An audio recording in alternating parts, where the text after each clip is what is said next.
धन दौलत किसी काम का नहीं है। ये जो शिव गुरु का भजन है यही साथ में जाई। 4 बजे भैरव में अरे जगावे तो राजा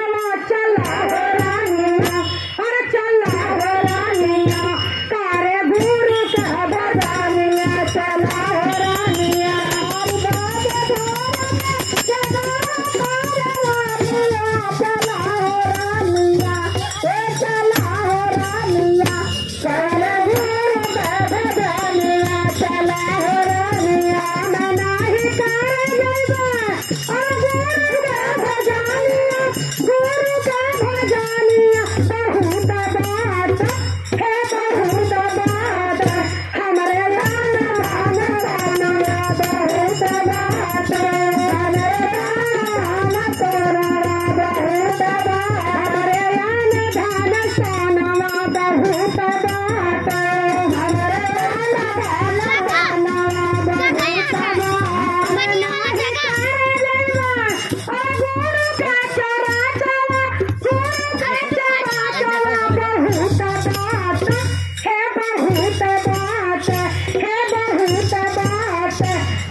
पूजा पाठ करी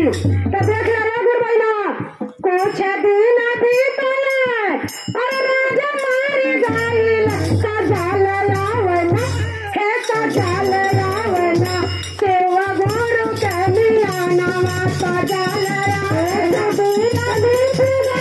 मारी गईल राजा सजाल रावना हे सजाल रावना उन्ने गुरु के मियाना सजाल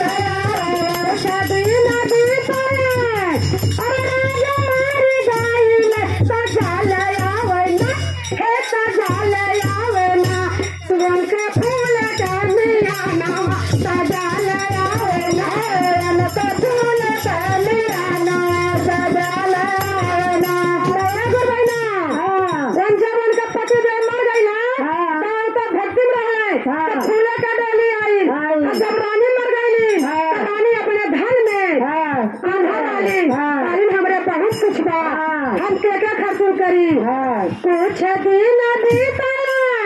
अरे रानी मारी गईल सजाल रावना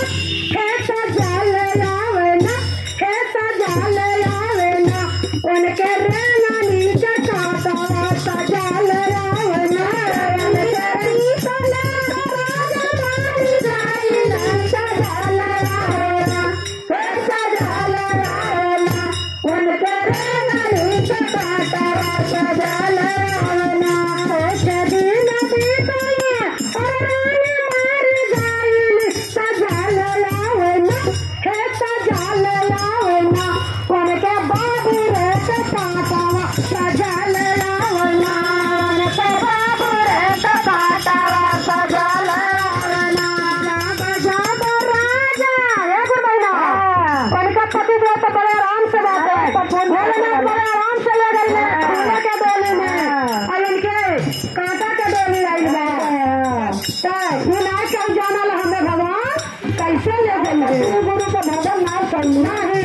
कुछ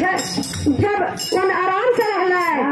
तब जाब जाब राजा अरे कारवा किया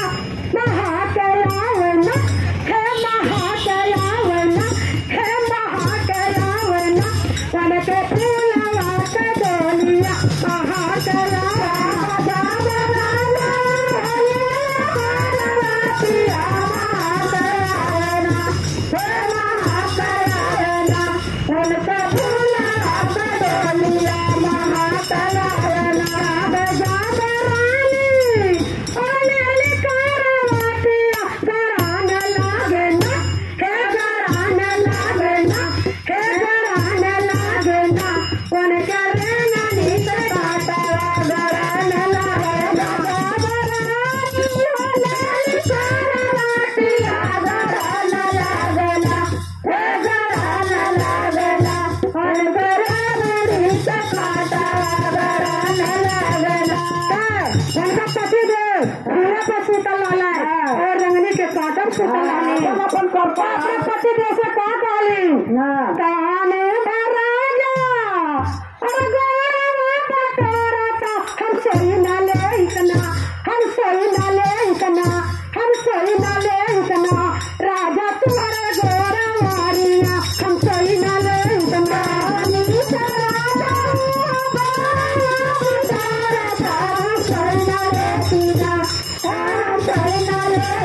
राजा तुम्हारा गौरवारिया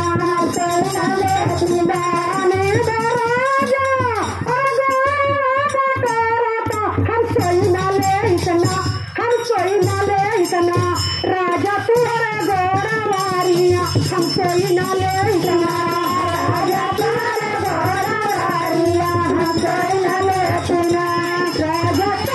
गौरवारिया हम सोई न ले इतना राजा तुम्हारा गौरवारिया हम सोई न ले इतना बाबा का पटार काली अरानी है भजानिया गुरु का भजानिया तू नाही काइलू तू नाही काइलू तेरा गुरु का चरा चला तू नाही काइलू बाबा करानी नहीं तेरे चराने चलाने वाली में तेरा गुरु का चराना चलाने वाली में भोले बाबा का भजानिया तू नाही काइलू भोले बाबा का भजानिया तू नाही काइलू भोलेनाथ का भजन करा तीन सूत्र का पालन करा